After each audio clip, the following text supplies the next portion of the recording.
நீ ரொம்ப கருப்பா இருக்க, நிறம் கம்மியா இருக்க, என்னுடைய பையனுக்கு உன்னை போய் கல்யாணம் பண்ணி வச்சுட்டோமே, அவன் கலருக்கு நீ எல்லாம் எப்படி கூட கூட நிக்க முடியாது அப்படின்னு தன்னுடைய மாமியாரும் மாமியார் குடும்பத்தாரும் கிண்டல் பண்ண ஒரு காரணத்துக்காக ஒரு பெண் தூக்கிட்டு தற்கொலை செய்திருக்காங்க. இந்த சம்பவத்துல என்ன நடந்தது, எங்க நடந்தது, இந்த வழக்கு குறித்தான முழு விவரம் என்ன அப்படிங்கறத பத்தி தான் பேச போறோம். கர்நாடக மாநிலத்தில் இருக்கக்கூடிய பல்லாரி அப்படிங்கிற இடத்தை சேர்ந்தவங்க பூஜா அப்படிங்கிற பெண்மணி. இவங்களுக்கு திருமணம் செய்து வைக்கலாம் அப்படின்னு சொல்லிட்டு அவங்களுடைய பெற்றோர் வரன் தேட ஆரம்பிக்கிறாங்க. அப்போதான் பிரவீன் அப்படிங்கிற ஒருத்தருடைய வரன் வருது. திருமணம் செய்து வைக்கலாம் அப்படின்னு சொல்லிட்டு ரொம்ப விமரிசையா திருமணம் செய்து வைக்கிறாங்க. என்ன ஒரு சிக்கல் அப்படின்னா, வேறு ஒரு இடத்துல பிரவீன் இருக்காரு. தன்னுடைய குடும்பத்தோட தன் மனைவியை விட்டுட்டு அவர் தனியா வேலை பார்த்துட்டு இருந்திருக்கார். கூடிய விரைவில் பணியிடை மாற்றம் செய்துட்டு மனைவியோட வந்து இருக்கலாம் அப்படின்னு அவர் அந்த ப்ராசஸ்ல ஈடுபட்டு இருந்திருக்கார். திருமணமாகி 6 மாதங்கள் தான் ஆயிருக்கு. திருமணமான முதல் நாள்ல இருந்தே பூஜாவுடைய மாமியார் மாமனாரும் சரி, அவங்களுடைய கணவன் கூட பிறந்தவங்களும் சரி, பூஜா கிட்ட நீ ரொம்ப கருப்பா இருக்க அப்படிங்கிறத அடிக்கடி சொல்லிட்டே இருந்திருக்காங்க. ஏற்கனவே இதனால அதிகமா பாதிக்கப்பட்டிருந்த பூஜாக்கு இது ரொம்பவுமே மன உளைச்சலை ஏற்படுத்துது. இவங்க சொல்ல ஆரம்பிக்கிறாங்க, இல்ல அப்படி சொல்லாதீங்க, எனக்கு அது கஷ்டமா இருக்கு அப்படின்னு. ஆனாலும் அவங்க யாரும் கேட்கவே இல்லை.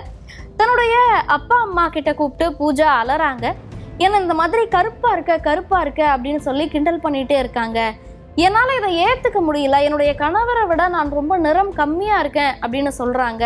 நான் இவங்களோட தான் இருக்கேன், என்னால் இவங்களோட இருக்க முடியல, இதை அடிக்கடி சொல்லும் போது எனக்கு ரொம்ப மன உளைச்சல் ஆகுது அப்படின்னு சொல்லி தன்னுடைய பெற்றோர்கள் கிட்ட கூப்பிட்டு அழுதுருக்காங்க.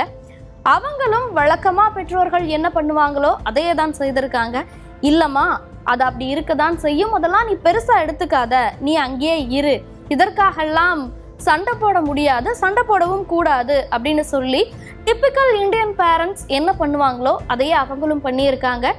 தன்னுடைய பெற்றோர்களுமே எதிர்த்து எதுவும் கேட்க மாட்டேங்கிறாங்க. என்னையும் வீட்டை விட்டு வர வேணாம் அப்படின்னு சொல்றாங்க. என்ன பண்றது அப்படின்னு தெரியாம அது இன்னும் பூஜாவை ரொம்ப மன உளைச்சலுக்கு ஆளாக்கி இருக்கு.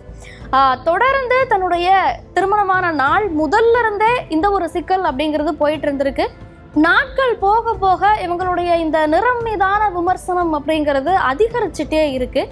என்ன பண்ணாலுமே அந்த நிறத்தை வைத்து அவங்களை குத்தி காட்டுறது அப்படிங்கிறத செய்துட்டே இருக்காங்க. என்னுடைய மகன் எவ்வளவு கலரா இருக்கான்னு தெரியுமா, நீ ரொம்ப கருப்பா இருக்க, என் மகனுக்கு உன்னை போய் திருமணம் செய்து வைத்துட்டோமே அப்படின்னு சொல்லிட்டு மாமியார் ஆகட்டும் இதே போன்ற வார்த்தைகளை தான் கணவருடைய கூட பிறந்தவர்களும் சொல்லி இவங்களை ரொம்ப மன உளைச்சலுக்கு ஆளாக்கிட்டு இருந்திருக்காங்க. இதை பூஜா தன்னுடைய கணவர்கிட்டையும் சொல்லி இருக்காங்க. அவரும் தன்னுடைய குடும்பத்துக்கிட்ட எதையும் கேட்ட மாதிரி தெரியல, இப்படி பண்ணக்கூடாது அப்படின்னு கண்டிச்ச மாதிரியும் இல்லை. யாருமே தனக்கு சப்போர்ட் பண்ணல அப்படிங்கிறதுல இன்னும் அதிக மன உளைச்சல்ல இருந்திருக்காங்க. ஆனா கணவர் ஒரு விஷயத்த மட்டும் சொல்லிட்டே இருந்திருக்காரு. என்ன அப்படின்னா, நீ இன்னும் கொஞ்ச நாள் பொறுத்துக்கோ, எனக்கு டிரான்ஸ்ஃபர் கிடைச்சிரும், நம்ம 2 பேரும் தனியா அதுக்கப்புறம் போய் வாழ்ந்துக்கலாம், நான் உன்னை எவ்வளோ சீக்கிரம் முடியுமோ அவ்வளோ சீக்கிரம் தனியா கூட்டிட்டு வந்துடுறேன் அப்படிங்கிறது மட்டும் அவர் திரும்ப திரும்ப சொல்லிட்டு இருந்திருக்கார். கணவன் கொடுத்திருக்க உத்தரவாதம் அப்படிங்கிறது ஒரு புறம் இருந்தாலும் இதையும் தாண்டின மன உளைச்சலாதான் அவங்களுடைய மாமியார் மாமனார் செய்தது இருந்திருக்கு. இதனை தொடர்ந்து இதே போன்று எல்லாரும் சேர்ந்து கடந்த சில நாட்களுக்கு முன்னாடி மீண்டும் நிறத்தை வைத்து அவங்கள மன உளைச்சலுக்கு ஆளாக்க அவங்க தன்னுடைய மாமியார் மாமனார் வீட்டிலேயே தூக்கு போட்டு தற்கொலை செய்துக்கிறாங்க.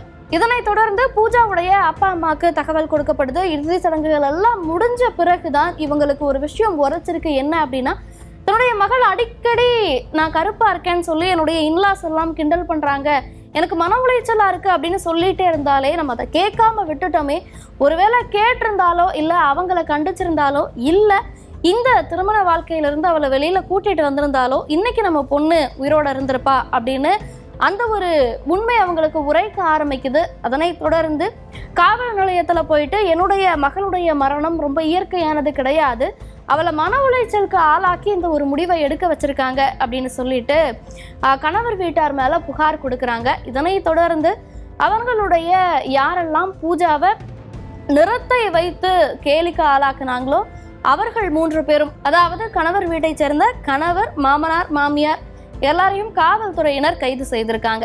ஒரு பெண் நிறம் கம்மியா இருக்காங்க அப்படின்னு சொல்லிட்டு இதுதான் சிறந்த நிறம், இது சிறந்த நிறம் இல்லை அப்படின்னு இந்த சொசைட்டி புகட்டி இருக்கக்கூடிய ஒரு பிம்பம், ஒரு பாடத்தினால ஒரு பெண்ணுடைய உயிர் அப்படிங்கிறது பறிபோகி இருக்கு.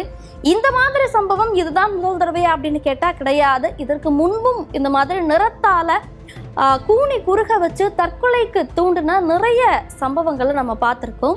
நிறம் அப்படிங்கிறது அந்தந்த மண்ணினுடைய தட்பவெப்ப நிலை சம்பந்தப்பட்டது அப்படிங்கிற அந்த ஒரு பேசிக் புரிதல் கூட இல்லாம ஒரு பெண்ணை தற்கொலைக்கு தூண்டி அவங்களுடைய உயிரையும் வாழ்க்கையும் பறிச்சிருக்காங்க. இதை பத்தி நீங்க என்ன நினைக்கிறீங்க? இது குறித்தான உங்களுடைய பார்வை என்ன? நிறம் அப்படிங்கிறது உண்மையில அப்படி ஒரு பிம்பம் தேவைதானா அப்படின்னு நீங்க நினைக்கிறீங்களா? அப்படிங்கிற உங்களுடைய கருத்துக்கள் என்ன அப்படிங்கிறத கமெண்ட்ல சொல்லுங்க.